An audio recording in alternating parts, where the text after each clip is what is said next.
Oi, pessoal. Então, a gente vai começar a nossa revisão. Eu separei de acordo com as listas de exercícios, começando com teoria da firma. Trouxe os conceitos que eu acho que são mais importantes, né? Que eu peguei das listas, então eu trouxe poucos exercícios para trazer mais alguns conceitos, eh, que vão pegar ali toda a matéria, né? De forma bem sucinta, tá? Lembrando que eu sou aluna, eu não sou professora, então todo o conteúdo que está aqui é baseado nos slides, nas aulas que vocês tiveram, no material bibliográfico. Qualquer dúvida que vocês tiverem, além do que eu passar aqui para vocês, podem me trazer pelo WhatsApp, pelo e-mail, pelo Moodle, eu respondo vocês. Eu só peço que seja até domingo, tá? Porque segunda-feira eu vou estar tendo uma agenda, né, na semana que vem em Brasília, então eu não consigo responder vocês tão rapidamente, então se vocês puderem mandar as dúvidas até domingo eu consigo responder, rápido para vocês, tá bom? Começando então teoria da firma, o que que é importante a gente saber sobre as isoquantas. A isoquanta é uma curva que representa todas as possibilidades de combinações entre os insumos, que são fatores de produção, que resultam no mesmo volume de produção. Características das isoquantas.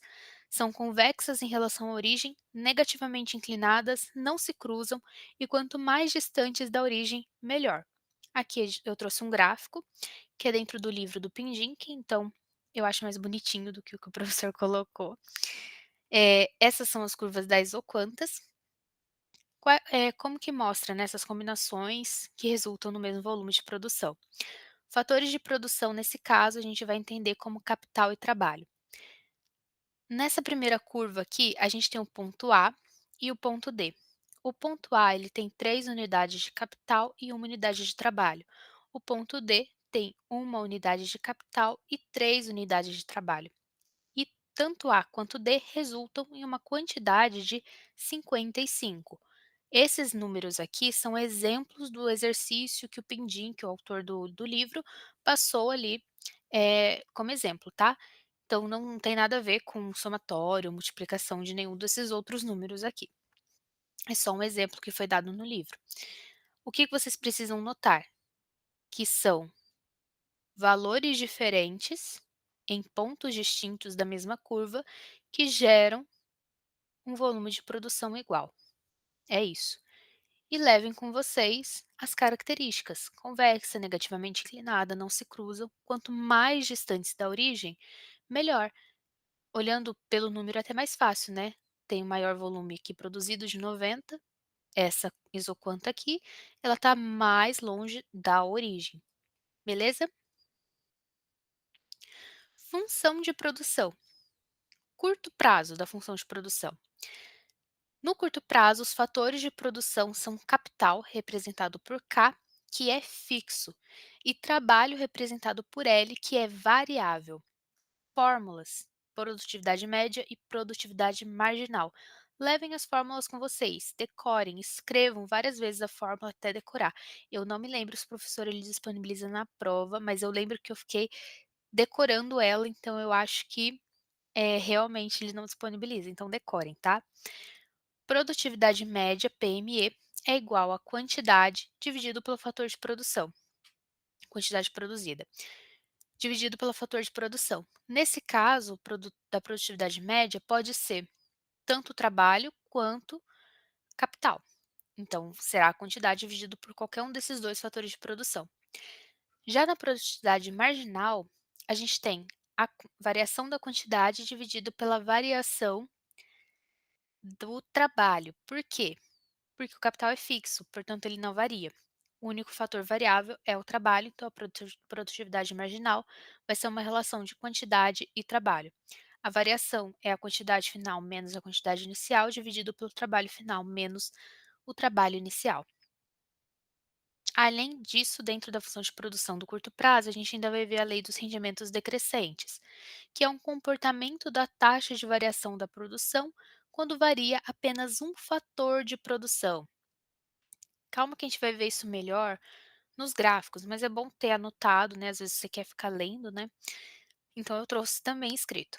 Rendimentos decrescentes de escala, para a gente entender o que são esses rendimentos, é a variação no produto total, é quando a variação no produto total é menor que a variação da quantidade utilizada de fatores de produção. Grifei, deixei em caixa alta e em negrito menor, tá? Então, lembrem disso, é menor. Gráfico para a gente entender do que a gente está falando, né? Então, esse aqui é o gráfico que vai montar aí os rendimentos decrescentes para a gente conseguir diferenciar estágios de produção. Estágios estes que podem ser irracionais ou racionais. Na região 1, que é toda essa região aqui, a gente tem retornos crescentes. Essa região é uma região de estágio irracional. O que a gente tem aqui? A gente tem a primeira curva, que é essa curvona aqui, que é do produto total, certo? Essa curva aqui, produto total. A gente tem essa curva aqui, que é do produto marginal. E essa curva aqui, que é do produto médio. Características desse primeiro estágio irracional. A gente tem um produto total crescente e um produto marginal maior do que o produto médio, certo? Um produto marginal maior do que o produto médio. Aqui a gente tem um ponto de inflexão onde a gente tem o máximo produto marginal, que é aonde a curva do produto marginal tem o seu pico, né? E ele é refletido na curva do produto total. Então, é o ponto de inflexão onde tem o máximo produto marginal. Aí a gente vai para a região 2. Essa região 2 é a mais importante, onde a gente tem o estágio racional de produção com retornos decrescentes. Quais são as características que a gente tem aqui? A gente vai ter um crescimento decrescente. Então, a curva do produto total, ela vai ser positiva, então ela está positiva, mas ela vai crescer encurvada.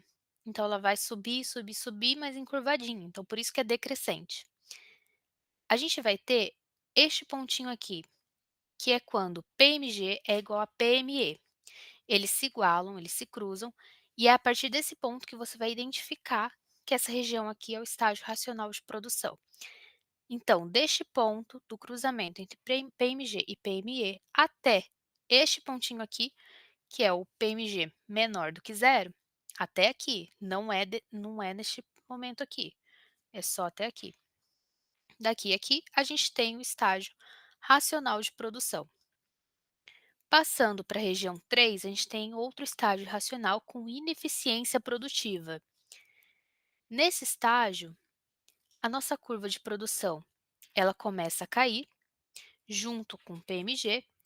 A gente tem a máxima produção do curto prazo bem nesse pontinho aqui, antes dela começar a cair, mas nessa região de ineficiência, a gente já tem o produto marginal negativo, então aqui essa curvinha, negativo,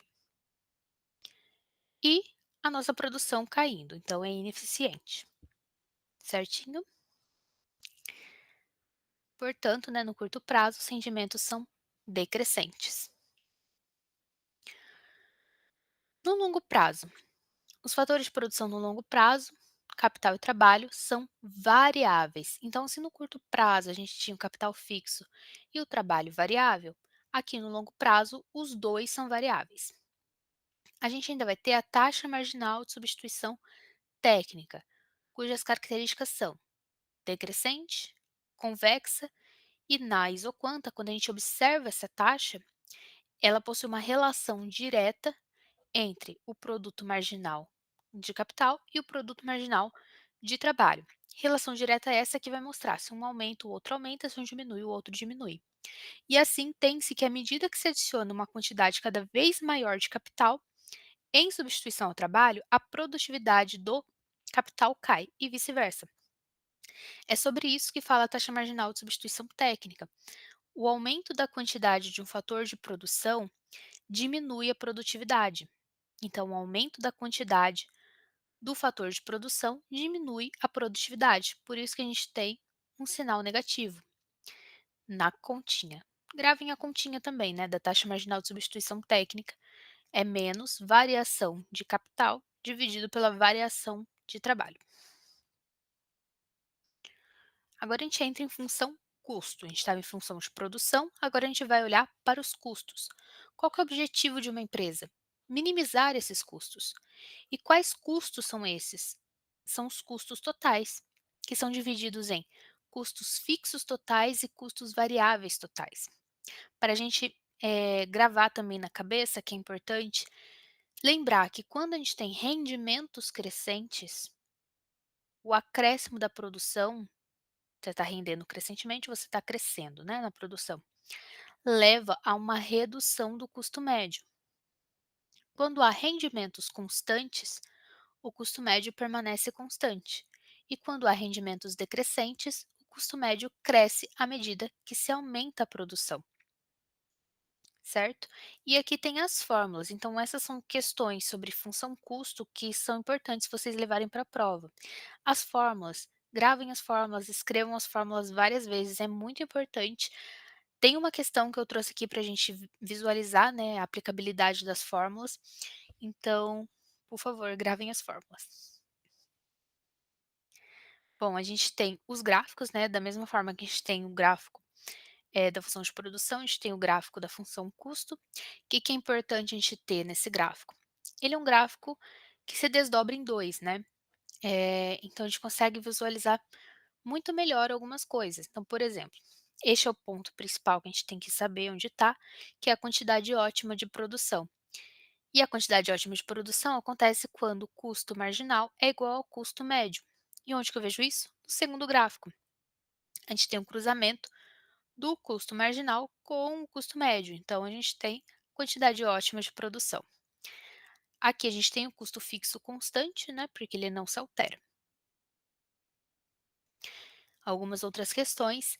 A curva do custo marginal cruza com as curvas do custo variável médio e do custo total médio em seus pontos mínimos.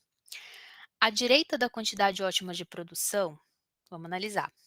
À direita, essa é a quantidade ótima de produção, aqui, né? Pode ser tanto aqui quanto aqui, porque são reflexos um do outro. À direita, então para cá, custo marginal é maior que custo total médio. Então, o custo marginal é maior que o custo total médio. Ok, né? Crescendo exponencialmente. Então, ele vai crescer exponencialmente. Bom, essa daqui é a curva do custo total médio no curto prazo. O que é importante? Se aparecer uma figura dessa na prova, você tem que saber identificar que curva é essa. Então, você vai falar que essa é a curva do custo total médio no curto prazo. Ela tem esse formatinho de U, tá? É só isso, é saber identificá-la. Isso é o mais importante. No longo prazo, a curva do custo total médio, ela tem também um formato de U, mas ela é mais plana. Outra característica é que, no longo prazo, as empresas têm capacidade de variar o capital. Isso reduz os custos e por isso que a curva dela vai ser mais plana, vocês vão ver agora.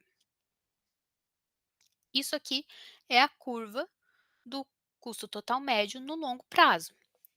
Daí vai ser explicado. Esse daqui eu tirei do slide do professor mesmo, né? Procurei em outros textos, né, em outros livros, mas eu achei esse daqui mais simples mesmo. No longo prazo, as firmas podem variar todos os seus fatores de produção. Isto é, no longo prazo não há fatores fixos e por isso também não há custos fixos. Então, ela é nesse formato e a gente junta todas essas curvas formando uma curvona em formato de U, certinho? Isso daqui é a curva do custo total médio no longo prazo. É isso que a gente precisa saber.